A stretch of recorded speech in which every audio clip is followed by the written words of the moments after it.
తాజాగా ఒక ఆసక్తికరమైన వార్త ఇంట్రెస్టింగ్ గా అయితే వస్తోంది. మా ఇంటి బంగారం సినిమాతో సమంత తెలుగులో రీ ఎంట్రీ ఇవ్వబోతోంది. తాజాగా ఈ సినిమాకి సంబంధించి ఆమె కొన్ని విషయాలు అభిమానులతో పంచుకుంది. ఇది సమంత మాట్లాడుతూ, ఈ సినిమాలనేది నా మొదటి ప్రేమ. నేను ఇకపై నటనకి దూరంగా ఉండలేనంటూ ఎమోషనల్ గా మారింది.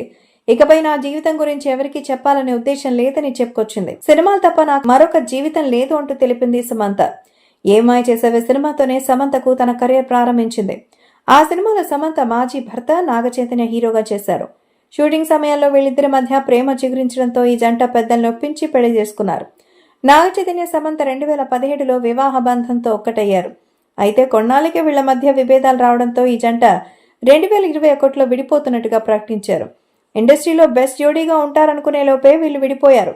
మరోవైపు సమంత తెలుగులో రీ ఎంట్రీ ఇవ్వనుండడంతో ఆమె అభిమానులు ఫుల్ ఖుషీగా మారిపోయారు.